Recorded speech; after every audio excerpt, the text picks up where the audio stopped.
Hello YouTubers, Phil and welcome to another edition of the Weekly Rant. Once again, I'm joined by TheChudude and Baseballlover. How are you guys doing? Hi.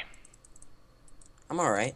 Okay, last week's episode ended off with me plugging the Cycling Hub. I'm gonna start this episode with plugging the Cycling Hub. So if you want to make sure to continue following me on my new endeavor, please stay up to date on cyclinghub.ktp.ninja. That is the temporary domain. It's gonna be changed to .tv or .com in the future when we actually get the website set up.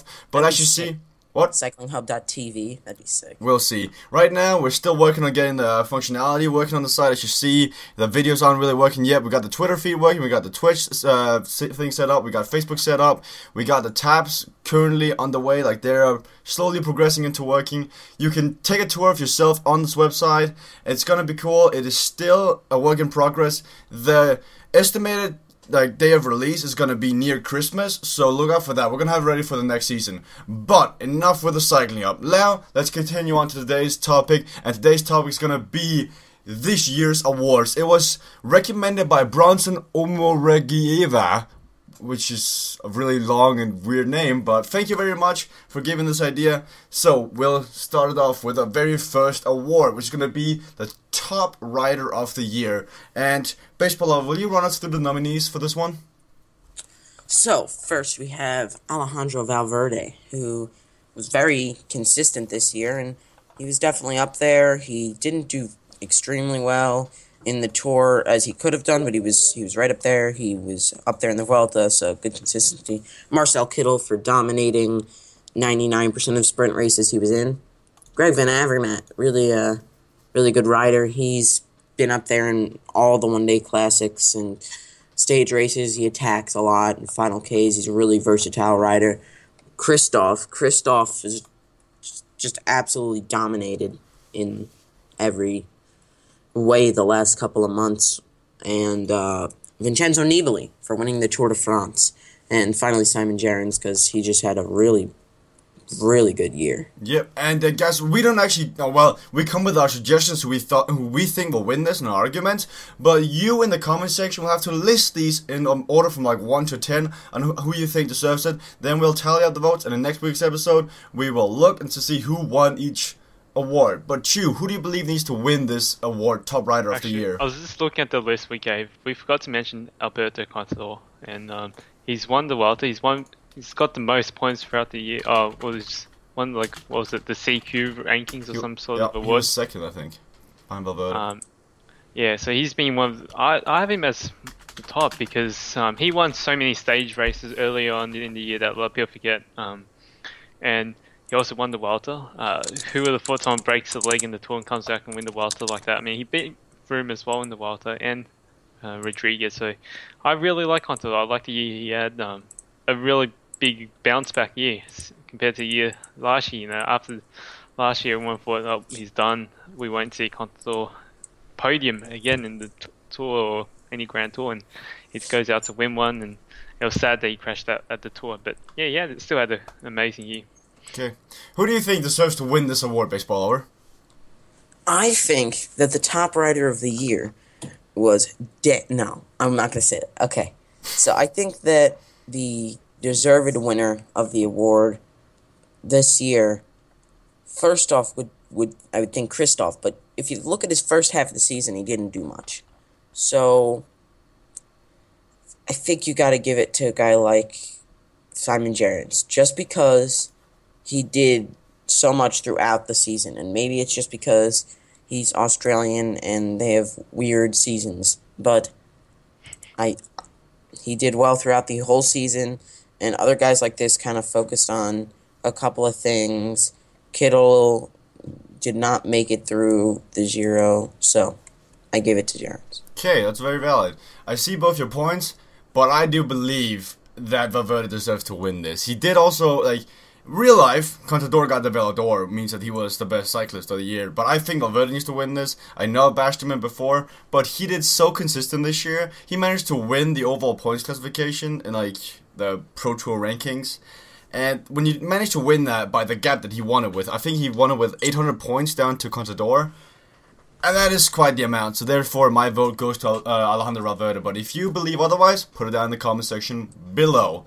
Next up is the award top flop of the year, and I think this one can spark a real good conversation going on this call right now. Chew, walk me through the nominees.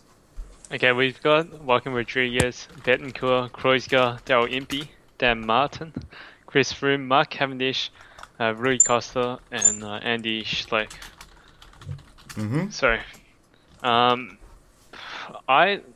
this is a really tough one because there's a lot of guys that just didn't do well, and for me, it's between Froome and Cavendish because both have really high expectations going into the year. Froome had his whole focus on the winning the Tour, didn't get it. So for me, it goes to Froome because he really didn't do much throughout the year at all. Like if you look at he's had like the least race days, and he's really done nothing. He did get second in a GT. Yeah, but that was the Vuelta a España. Yes, but yeah, I mean, I just think it was a really down year for Froome and for Team Sky, as a matter of fact, and his expectations really. He didn't do anything else in any other stage races, basically. And also think we love to hate Chris Froome. I mean, that's just a passion from all those cycling. It's a passion of life that people who enjoy life hate Chris Froome. Yeah, this man is not likable. Just like Cadel Evans. They have a certain aura about them that just makes them unlikable. Cadel Evans is the same way. Exactly. Who do you think deserves to win Flop of the Year, Baseball Lover, and why? Dan Martin. And it's not his fault. I'm not even going to go with Dan Martin. I'm going to say Peraud. Why? Because every year, Joaquin Rodriguez is up fighting for a GT. He's up there, he's trying to make it, and he usually, does pretty well, right? But this year, he wasn't there. I mean, he was. He was around. He went to the Giro, crashed out, went to the Tour, tried to go for the Mountains jersey, couldn't even do it. Didn't win a Classic. Went to the Vuelta, finally, to go for GC. And he was never really there. He put that attack in on the last mountain stage, and everybody just slipped by him. He wasn't a force like we've seen him in the past, and I think he's starting to decline. And I just think that he usually is above that kind of thing. The only thing he won during the whole year was Catalunya. That's not your average Joaquin Rodriguez year. And I think that he should usually be putting in better rides, but he was always just kind of that fourth or fifth guy. He wasn't that top level as the other guys, especially in the Vuelta. I also think his Vuelta a España was ruined by the fact that Froome and Contador both crashed out of the Tour. So that ruins his chances and his entire season, basically, because he said in the preseason he wasn't going to go for the Tour, but for the Vuelta. And when the reason he didn't go to the Tour shows up at the Vuelta, then you're in bad shape. So that's a big factor of why his season was so poor. His one target just didn't come true for him. In my book, though, I have another guy, Carlos Betancur. This guy's known as the Boy Wonder. And what did he do this season? I think he starts with a D and ends with an F. And in the middle there might be an N. He didn't really do much this season. He got La Tan Rouge or DNF'd. That is just horrible for a guy of this caliber. He did win Paris-Nice, but from there it was all downhill. I mean... He also won the Tour Cycliste International to Hadvar Martin. Yeah, I'd never even heard of that before now. And that was before Paris-Nice. So that was like a warm-up to Paris-Nice. I think after that, every race ends with DNS, DNF, DNS, 92nd, DNF, DNF, DNF, DNF, 45th. Uh-huh. I mean, this man just disappointed. Do you guys agree with me that Carlos Betancur is a highly contender for this award? Yes. Yeah, for sure. Definitely. I think he's almost too bad, though. Look at his last season, though. You got he's such a big flop that it's we just forgot about him, really. It's a given. Yeah, I feel like he hasn't been anywhere near cycling in about a year.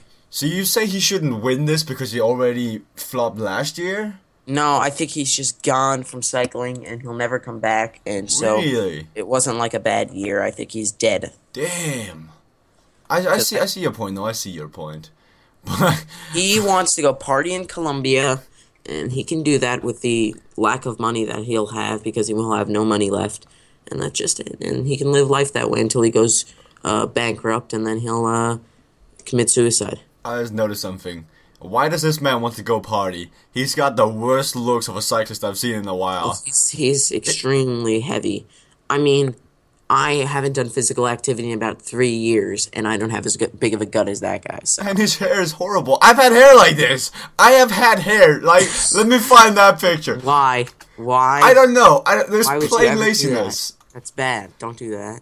Let me see. I can find my Thanksgiving picture from the United States. I had hair just like this, but my hair was blonde though. I'm a blonde. That's bad. Never have hair like that. He has like a freaking pseudo mullet.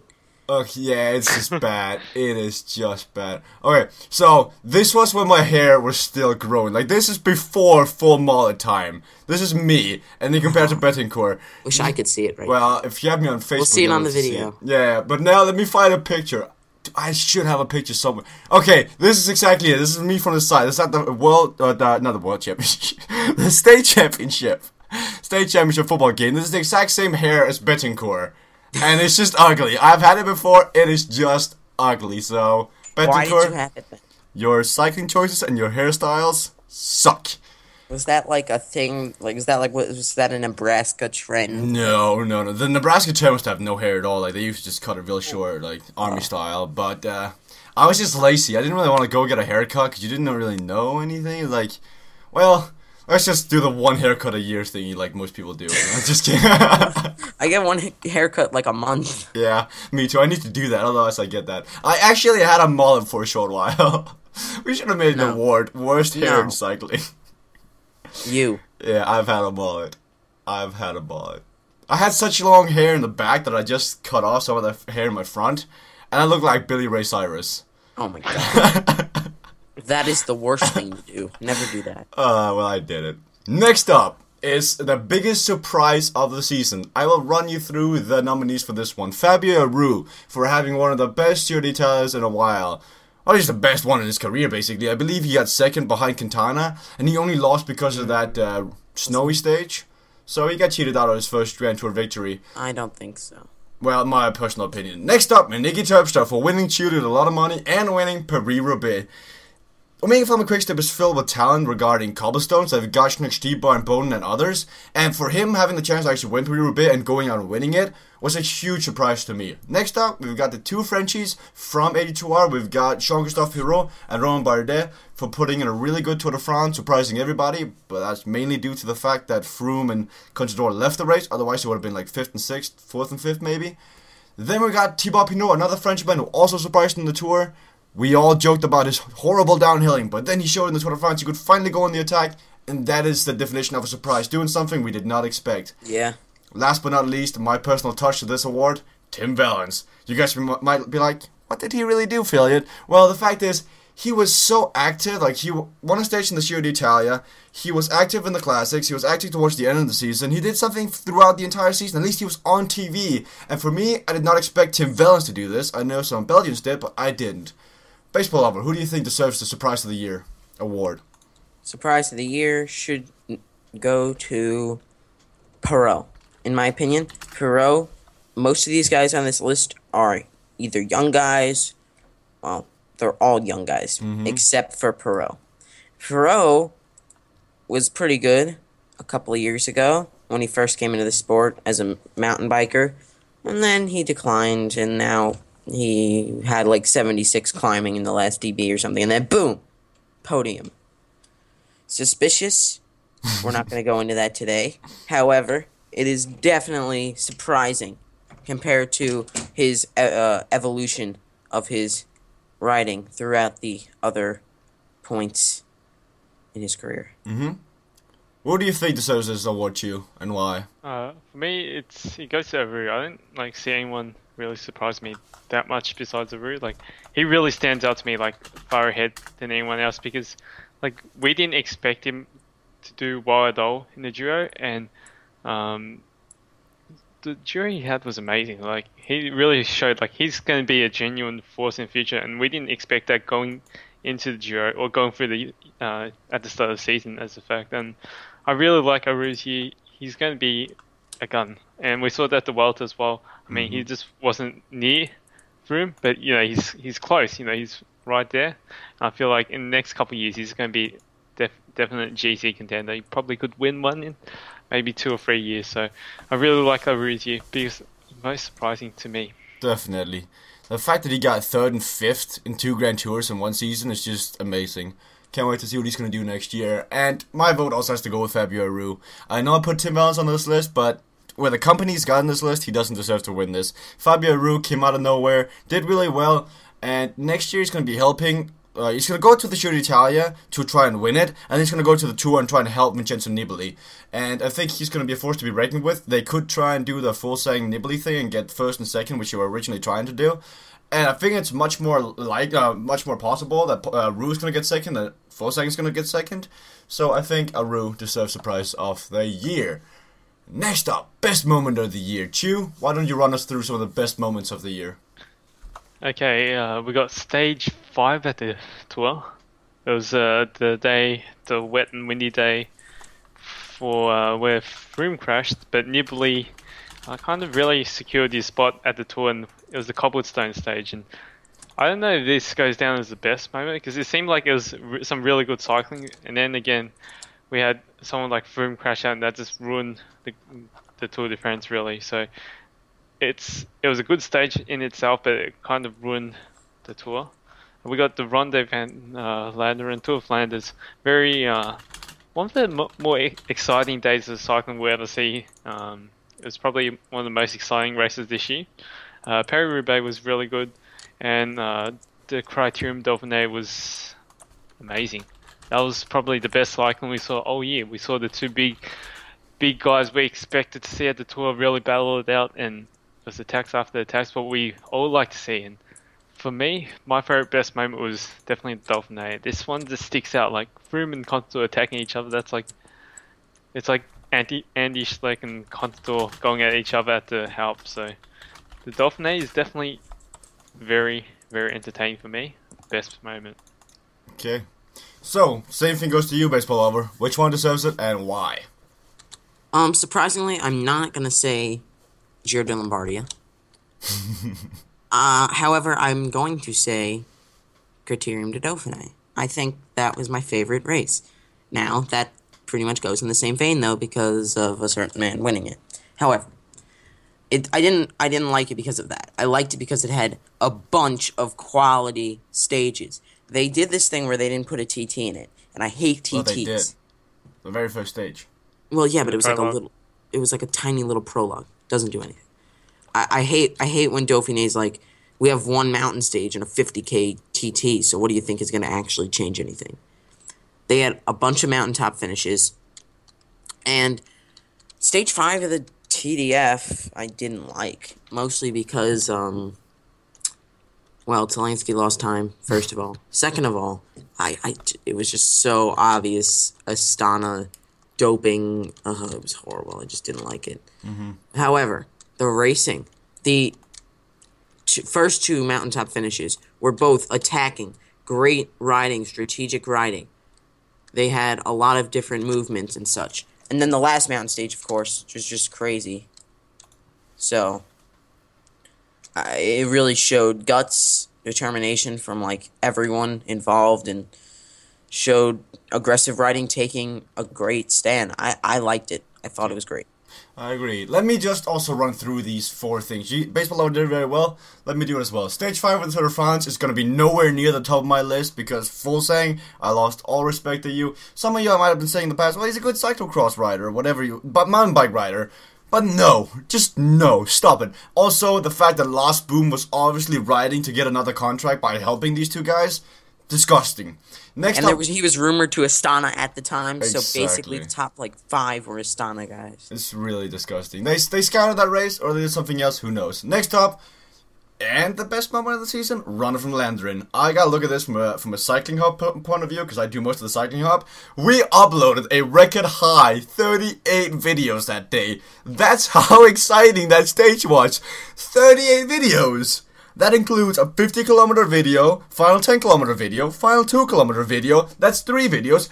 The other 35 videos were crashes, attacks, splits, punctures, and crazy things happening. That just in itself deserves best moment of the year. Ronde van Vlanderen, you did it very well. Next up, Peraud. Quite disappointing actually, because it's only the final 10 kilometers that are exciting compared to Ronde van Vlanderen, because it was only right there where Terpstra attacked, and the fact that they didn't catch him, anticlimactic finish. Next up, Critirium Dolphine. I think you guys spoke everything else to be said about this race. It was everything you needed, but still nowhere near the Ronde van Vlanderen, which goes down in my book as the best moment of the year. Next up, worst moment of the year, and this is baseball lovers category. This one was made just for him. So there are 2 nominees, and you might already know which ones those are. Go ahead, baseball lover. So, the worst race of the year. There are 2 things that I would like to speak about. Liège-Bastogne-Liège, worst moment. Or Giro Stage 1 first moment. It's hard for me. I don't know. I can't decide. So, walk us through. Why are these the worst moments of the season?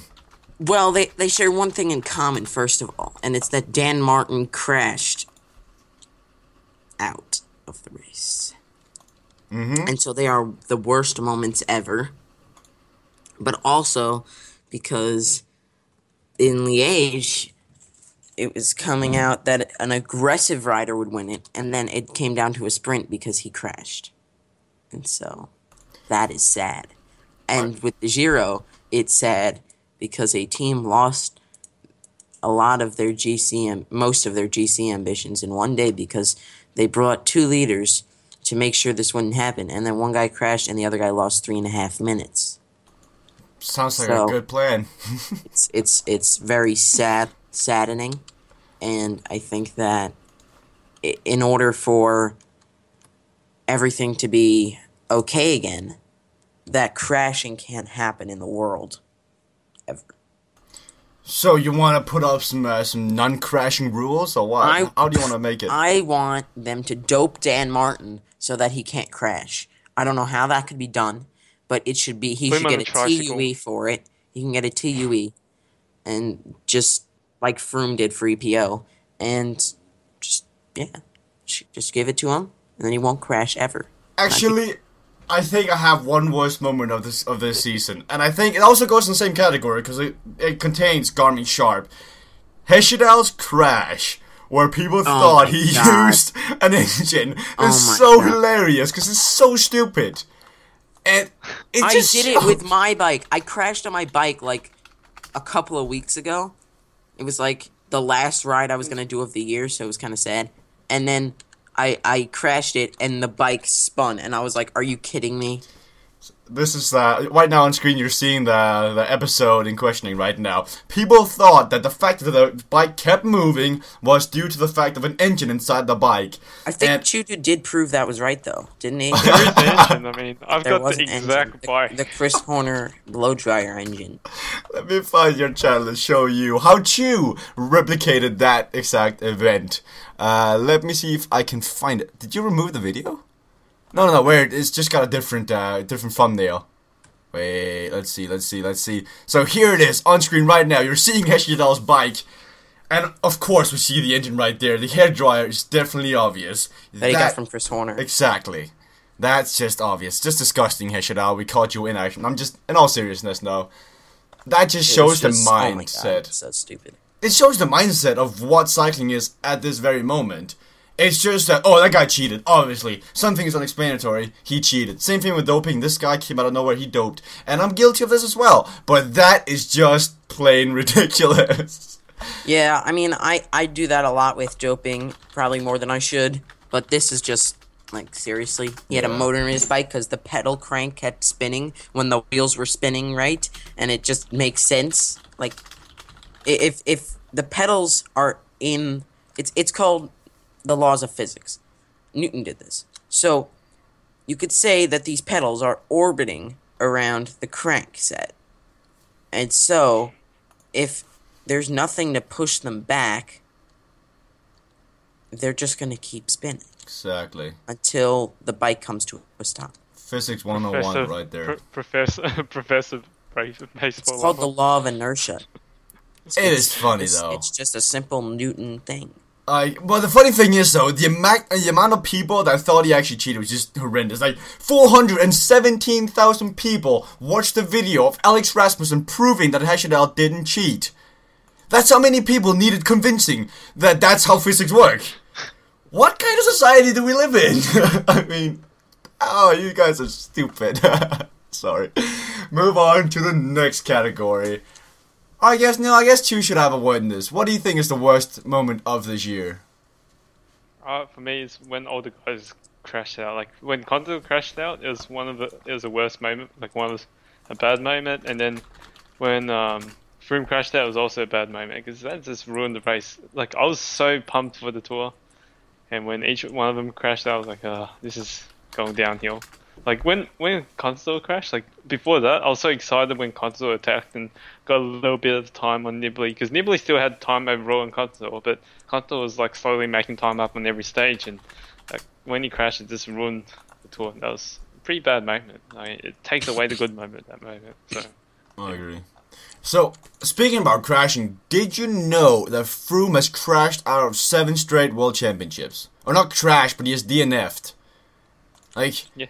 It is He just... DNF'd out of that TT championship for sure. Oh, the one where you hit the guy? Yeah, That's the only reason anybody knew anything about him before about two and a half years ago. Mm-hmm.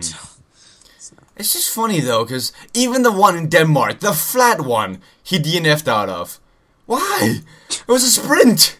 Why did you need to Cavendish DNF? won it. Yeah, that's the one Cavendish won. But 7 straight World Championship you DNF out of? That's bad form. Stop picking the guy. He just doesn't. He gets picked, and I don't know why he get picked 7 years ago. I know he gets picked now because he's a big name. Yeah. Pick someone that deserves to be there. Now we can move on to the next award.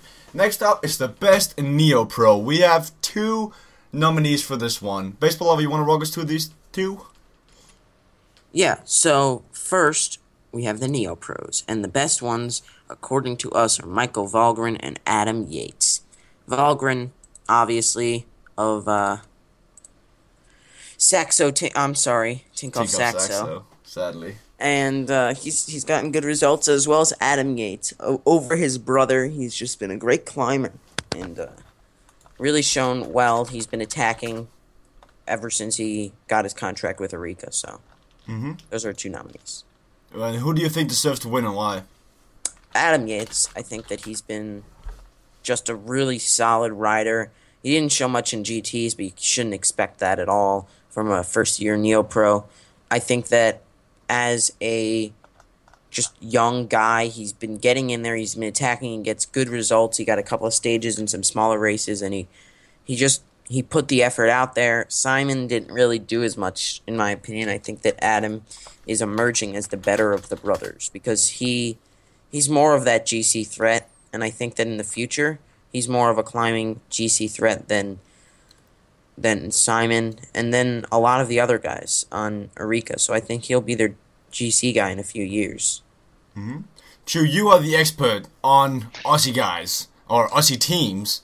Why don't you talk about this one? Yeah, before getting this one, another mention I want to put in was Jasper Stuyven. He actually had a really good year. I forgot about him before. Screw him. He ruined my Velo Games team. Yeah, I wouldn't put him in there. For me, when there's a good Neopro, like I didn't notice that he's a Neopro, and for me, like Valgren really stood out, and Yates. I mean, I didn't know Valgren was a Neopro until a couple of weeks ago when someone mentioned it. I'm like, wow. But Yates was really good. He like there was a lot of stage races like in America, even I think it was one of the Grand Tours. Like in the Grand Tours, he's still attacking and stuff. So that really gets me through. I mean, he's actually doing well in like winning races. So I really like Yates.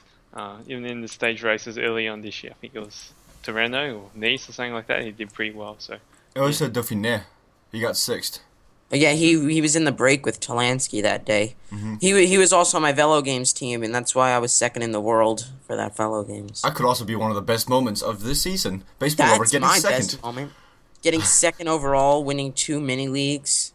man, I've never been that proud of myself in my entire life. Maybe that means that I haven't done anything with my life. I was gonna say It's that just too. the truth. I've never done anything with my life, but That's at least also- I did this with my life. So you got the best and worst moment in one place. Damn, what a package deal. But the American race you're talking about is Ambient Tour of California, where you also got 5th. That's the one Wiggins won in front of Rohan Dennis. That's a good race as well. The American races this season were actually really, really good. I mean, California was a good battle between They're Dennis lobbying now and for Wiggins. a World Tour race in America. Where do you think They that should deserve be? Or which race do you think should be moved up to World Tour? And Probably why? California. I like would say California as well. That's probably the best one. Why? Well, maybe not this year actually, but usually it gets a pretty good field, and the racing's good. At USA Pro Challenge is just, to me, it's been a joke. It has some good racing, but it's just never. It doesn't feel like a real race to me. It feels like I'm watching the American, like, spin-off of a race. It's like a parody. Yeah, it's true. But, I mean, if you look at the winners of this year's Ambient Tour of California, there's some big names on there. Oh yeah. Mark Cavendish won the first stage, followed up by Wiggins, followed up by Dennis, followed up by Finney, Chavez, Sagan, and Cavendish. So you can't say the field was small, because these are all A-class names. Like, these are all AAA names.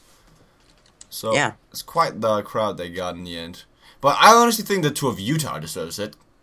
I don't know why, but that's just... it's actually ranked lower than the other two already. I know, so but... it might be moved up to a HC. I don't know why, but it's just such a good race. It's always a battle between Danielson and Horner, and this year I believe it was Van Garderen who took it, wasn't it? No, The Tour of Utah. Gardner wasn't there. Wait, it was the Lamprey guys, Danielson, wasn't it? Danielson won. Wait, was it Danielson? Oh yeah, it might have been. Like they all for me feel I like the remember- same thing.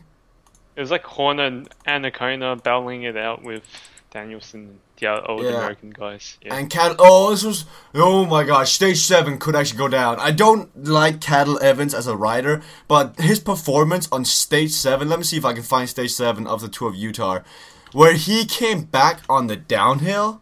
Oh yeah, crazy. and he just blew by in that sprint. Oh my god, that was pretty cool. I hate Cadel Evans, but that was pretty cool. Let me find the final kilometers of this one. Because the fact that he rode all the way up with some Team Upton guy, then left him on the descent because he had no clue what he was doing. Then Cadel Evans caught up and slingshotted past the group in the end. Joey Roscoff was my new favorite rider because of that. Oh, yes? But let's see. Here you see, by the way, sorry for the laggy video, but the one thing the USA races gets wrong regarding cycling up is the Pro Tracker. It is so horrible to record off because it requires such a big processor for some reason that the video starts lagging. But here you see, Cadel Evans caught up on the downhill, then in the final turn, he takes it way better than any of the other riders. He gets slingshotted past them, and he wins. So this sort of racing is what makes USA racing so much better because brings out some small riders, and it also relives some of the bigger names. Cadel Evans, this is probably one of his last victories, other than the Cadel Evans race he's going to win later on next year. But I gotta say, Cadel Evans, this one, you got some respect back from me. But in my opinion, Tour of Utah should be at least pushed up, but it's probably going to be the Tour of California that's going to win it. Well, I think it's the point that you made before about oh my god, I don't even remember what you said. The young You were guys saying coming out and the old guys getting... No, revived, it was before that. You made a point about I said a lot of things. something about Evans, something. Yeah, Well, thing. What I don't know. like about California is the weather's always good. The climbs are really good. Mount Diablo, Mountain High, Santa Clara. I actually remember those. They're actually really good. I've watched it the last 2 years. Really good. Climbs are really draggy, and it was really, really good race this year. I really liked it. One of my favorite lower ranked stage races here. Wait, which was the race where Van Garderen beat? Like the very final race Pro was the time Challenge. trial. What's that?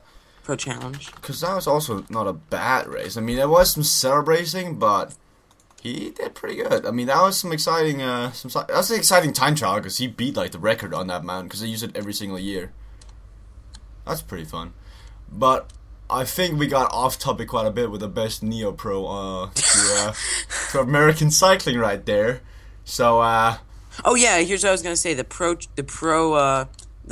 tracker that you said is that you don't like recording off of, but everybody else is like loves it because they actually just watch it off there and they don't have to record it. Mm-hmm. Well, it's pretty smooth and it gives you a lot of information, which is basically... Cycling is all about information. The reason cyclocross sucks is because you don't have a ticker in the left-hand corner, you don't have a distance measuring, you don't really know who's where and what the time gap is before they come to the finish line. That is why cyclocross sucks. You don't have the information you need. Now, have you ever watched a real race where they don't have a ticker, San Luis, and they don't have a gap or anything? They suck! Oh my god, San Luis. Don't even talk about San Luis. Cyclocross, like, it's not really on pro cycling stats, is it, or anything like that? Like, No. You just can't find, like, as much stuff about it. It just doesn't make it. There's not enough promotion done with it, basically, yeah. It's bad, though, yeah, I agree. But if you want to know more about cyclocross, go follow, cyclocross, go follow Cyclocosm. He's very, very good at updating all that. It's just funny how Cyclocosm does all the minorities. He does women's cycling and cyclocross, and then it comes to real cycling, he's like, meh. Black people cycling. One thing I want to ask is, why is he suddenly, like, uploading how the races won for races that are, like, Grand Tours that are really old? Like, because, see, here the thing is, though, in this business, people or companies are very, very, very selfish. When you first would upload Giro d'Italia videos, they get taken down because they want all the momentarily traffic. They want all the traffic to their website. That's why big videos get taken down faster than smaller videos, because then the other guys have to go and find a new source. And the thing is, the RCS, I think the organizers, RAS Sports, are the ones organizing the Giro d'Italia. They want all the traffic to their website, like Gazzetta or something like that. So therefore they take down every single video. But if you upload your videos again later on the season, they don't care. They've gotten all the traffic. They're not going to get new traffic. So when you upload later on the season, you get more traffic technically just through other sources. So what Cyclocosm is doing, or Cosmo Catalan is doing, he's uploading now again. So he still gets the revenue, because in the future, people are going to say, oh wait, who won the 5th stage of the Giro d'Italia? Wait, How the Races Won is right there, let me go watch it. Then he still gets the revenue. Those videos still hit 100,000 views. If you go search Tour de France 2009, you're going to see plenty of videos with 100,000 views, 150,000 views. Those are uploaded half a year to a year after they actually happened. So that's why he's going back and uploading now. That's also part of the reason on our new website, Cycling Hub, you're going to be able to download the video file. So you can either view it later or we can upload it later. Or I can post it to my channel and get tons of views. Or you can get taken down by a copyright strike from us. You decide what you want. So that's part of the reason. People are very, very smart. I don't know if you remember, but the Spanish guy who celebrated, which is also one of the best moments of the season, the guy who celebrated too early in one of the American races, got 800,000 views on our channel within hours before it got taken down. But when it got taken down, they only took down our videos, so they let other videos stay up, and then that was an attempt to try and force the traffic onto Eurosport.com instead. That was the first and only time Eurosport has ever taken down one of our videos. And that was that exact moment, so that's a good example on why they take down videos, and why you should upload them later on. But back to topic. Another side spring. So next up, or who I think should be the best Neopro of the season, is Michael Valgren. He's Danish. He won the best Danish rider award thingy. He also won the Danish Tactical Championship. What a great award. Oh yeah, I know. Danish rider. It's either him or Mathieu Buchel that wins it. Mathieu Buchel is gonna win Paris-Roubaix next year. Horrible rider. But Michael Valgren did really surprise everyone this year, and I know I'm looking at it very nationalistic when I'm saying he should win it, when Adam Yates did a lot better, also Stuyven did better, but you gotta support your own country. You all know about this, especially... No, you're not even Irish, so that doesn't even count, baseball lover. Why do you even support Dan Martin? He is Irish. Yeah, but you're not Irish. Oh, well, I'm half Irish descent. Okay. And he's on an American team. So I guess that's my favorite Salsa, team. which is no longer existing next year. It's still gonna be an American team. It is? Yeah. Oh, I guess. Slipstream still owns it. It's just they have a new sponsor. Cannondale in itself is an American thing. Their headquarters is like 20 minutes from my house. Damn, you should go visit them one day. Make a vlog of it, like TheChudude's vlogs.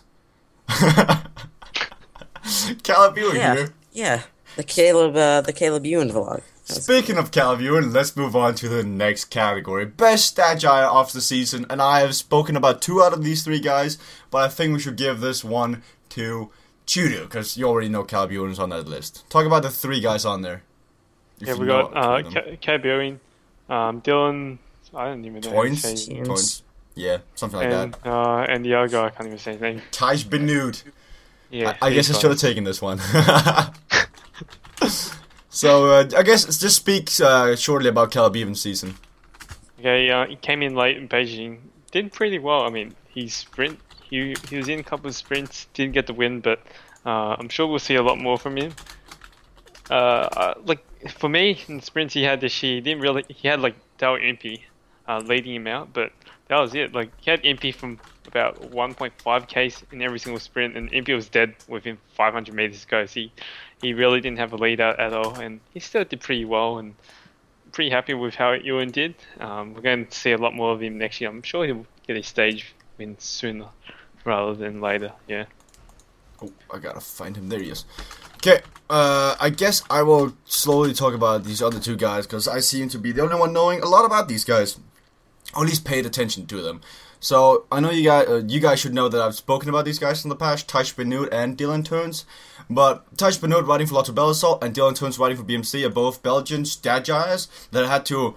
I mean, like, the definition of a Stagire is basically you get a certain amount of time on the team to prove your worth, your spot on the team. So if they like what they see in that short amount of time, then you get offered a contract. And both these guys got offered a contract for next year, so they both showed up big time.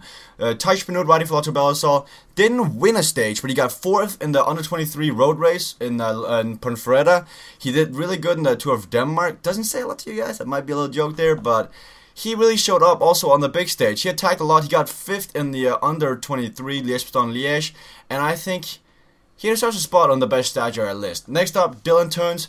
This guy wins this one for me. Best Stagire. He did so good for BMC. He got a spot on the team. He did really good in Tour of Britain versus the other like established veterans in the peloton. He did really well. He helped out a lot. He was one of the reasons Greg van Avermaet has got this great season now, because he would always be there in the end to help out Greg van Avermaet. So Dylan Theuns deserved my vote. Baseball Lover, who do you think deserves to win the best Stagire award, and why? Honestly, like you said, I didn't pay much attention to Stagires or whatever. My best Stagire would probably be, I'll give it to Gavin Mannion, who went to Garmin. But honestly, okay, Dylan Theuns, because he's the only one I actually saw win something, or try to win something. Okay, that's a good one. At least we agree. But that sums up all our awards. Please, in the comment section below, rank yours from like from first to last, or just give me a top 3. If you don't want to go through the entire list, if you don't know all the riders, just give me a top 1 to 3, because we like to see what you guys think. And in the end, it's you guys that deserves who to win what. They don't actually win anything; they just win the honor of the PCM community, which is slowly fading away. And that is it's gonna fade away completely on December 31st, 2014. But another community will be born then. It's gonna be Cycling Up Jesper Anchor. Yep. The Jesper Anchor community. Well, it's all your own community in your name. Hasn't it always been? Pro. Hasn't it always been the Jesper Well, Anchor except community? for the one year you were gone. Well, then it was the Hendrik van Betz and Stefan Janssen community. So, that's always good. When is it going to be the Bob Bobson, Julian Chu community? When you guys decide to step up to the big leagues and find a very good show that people like to watch. Oh. No offense. Never mind. Do that. I've lost 5 subscribers in the past 2 Well, don't take that too hard, because I lost 30 subscribers. Because at this part of the year, it's only Fias that gains subscribers. Because he has all those stupid videos from the early season that people like to watch. Because he's funny. Like, we haven't... Guys like me have an expiration date because we do realistic stuff. Fias does not because he's funny. That's sad. That's very sad. But to round off this weekly rant, we've got some smaller news that we'd like to talk to you guys about, which weren't going to be the centrum of this or the center of this. But let's walk through it. Peraud said he's going to do the Tour in Vuelta next year. Chu, what do you think about this? I don't know. I don't think he's going to really do that much. Who knows? He might do something, but yeah, it's. I don't think it's a wrong move, and he's done this in the past, and why try stuff around with his scheduling? Because we saw this year he tried to go to Giro, didn't end well. I mean, he went there injured going in apparently. So, just go back to the Tour Welter where he normally does pretty well, and I think he can maybe do well in the Welter. Who knows? He might just go for the King of the Mountains again or something like that. That could be a possibility. Definitely. Yeah. Other news as well. Brandl beat the hour record, which we did just touch on last week. But he beat the hour record, and now is this Alex Rasmussen and Thomas Dekker also going to try to beat it before Wiggins gets in? What do you think about this, baseball lover? Think it's a smart move? Everyone's just like, what am I going to do? Oh, I have no career anymore. Let me go for an hour record. Like, God, it's not even worth an hour. No, that's very true.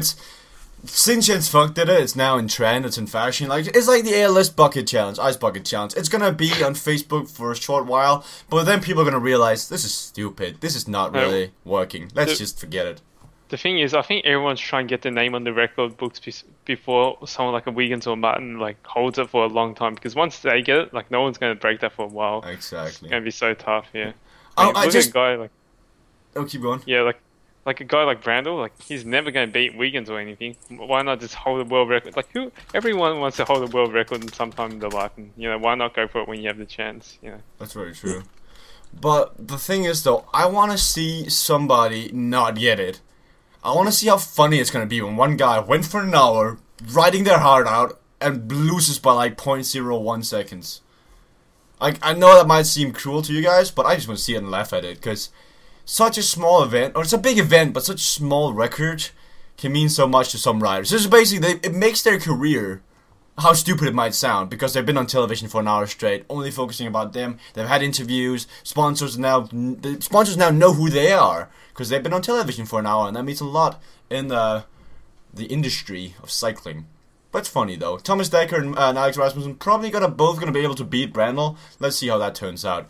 Next up, Baseball Lover wrote that teams and riders are still supporting Tour de St. Louis. I read that Cavendish and Kwiatkowski are both going to ride the Tour de St. Louis. And it has 26 teams going. 26. 26 teams want to go. And that includes Europcar, Quick-Step, AG2R, Lamprey, Garmin, and Katusha. As well as 6 pro-continental teams. Vinny Fantini, Britannia, Androni, Novo Nordisk, United Healthcare. Oh my god. Columbia. I'm gonna kill myself. Oh my god. Buenos Aires Province Cycling Team is going, which means they're gonna have ropes that tie them to the back of motorbikes and stuff. Exactly. I just checked this as well. I'm so sick of this race. They're going to run over. It's a good thing MTN isn't going, so Tyler Fair doesn't get run over by some Argentinian madman again. Oh my god. Speaking about that, I just found an old cycling tips article because I knew you were going to speak about this. So Taylor Finney tweeted earlier in the year, Team Buenos Aires Provincia, one rider punches Kenny Diaz in sprint on stage 3, and today their car runs over Tyler Farvar in the convoy. Hashtag what the actual fuck. Yeah, I remember. This was one of the first rants that we ever did. I don't think TheChudude was even here yet. And I had a squeaker voice, and I was screaming my head off because they ran over Farah. I cannot understand. I cannot understand how their organization could be so bad, and yet the UCI lets it happen. Didn't they get their freaking rank upgraded to an HC or something like that? I think it did. Yeah, it's a more important race this year. How did that happen? How does a race that is just here I found it. I think I found it. No. But anyway, it was it's just a horrible I hate it. I hate life when I have to watch the Tour de St. Louis because it's the only cycling race on. And it makes me actually like the Tour Down Under, which is sad because I hate the Tour Down Under. And it brings back so many bad memories for me. What kind of organization of a cycling race has people has their riders being towed up mountains, giving dope, getting into fights with the big riders? Then they just decide, let's run over somebody else's rider. What? Why? Why does this exist? Okay, this is what's going on. Okay, you see all the names, all the teams that are going there. They're all going there early on in the year to stock up on their good drugs, and then so all the big names are there. If the big names are there, and it's got to be a big race. They got to upgrade it, but they're actually there to I stock up on found the drugs. rant. It was actually TheChudude's first rant. Ooh, It was good timing. so there's your new thing. That's when it was actually featuring TheChudude, because and that's when you actually thought that it was TheChudude, but that's all right. I mean, we ranted about that forever, and I'm sure you don't want to hear my voice again. That's back in PCM 13. Damn. That's a while ago. This is good. That was time. January 20. That's almost a year from now. Yeah, we're so close to reaching our goal. We're going 1 year straight with rants, not missing a single one. But I have been laughing at this quote from this article. I just want to read it out loud. I guess the Buenos Aires director wanted to get by, and there wasn't really room, so he just drove through me, Farah said. No honking. All of a sudden, there's this big silver blur. I felt him hit me, and then I went down. I think I bounced off our car and went down on my left side. I'm pretty lucky that I didn't go under either car. What? God. Oh my god. I guess they didn't want to have room, so they just went through me. That's so sad. That reminds me of Hoogerland. I mean, that's just... Oh my god.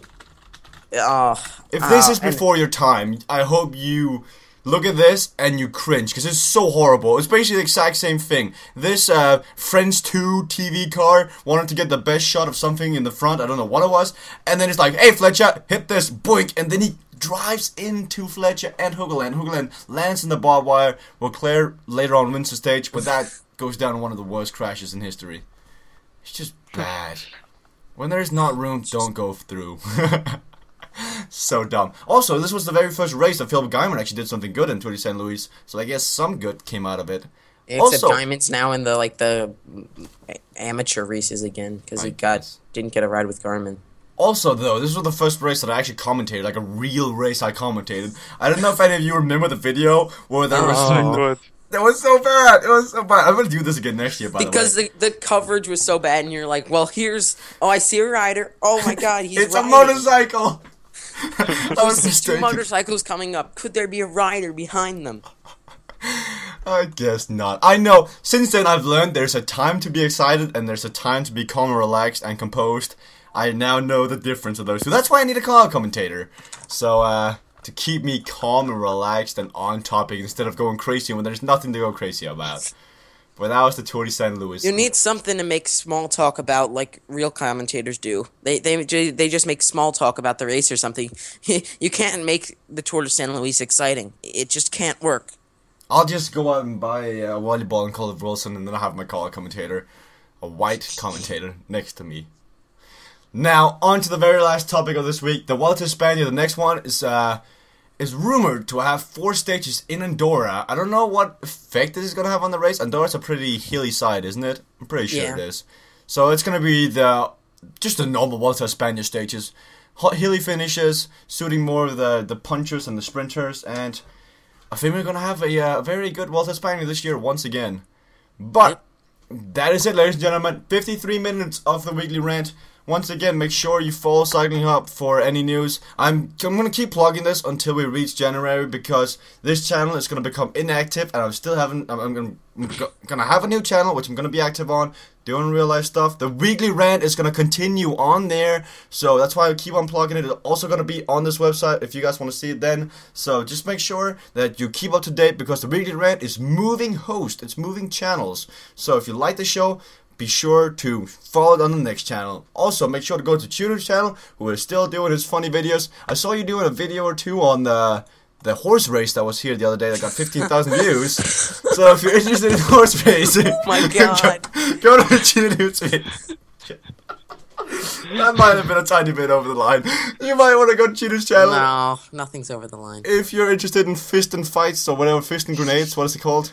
Fistful of frags. Fistful of frags, which Baseball Lovers doing on this channel right now. We're all taking a pause from cycling related stuff. Go to Baseball Lovers channel. In the meantime, guys, have a jolly good time.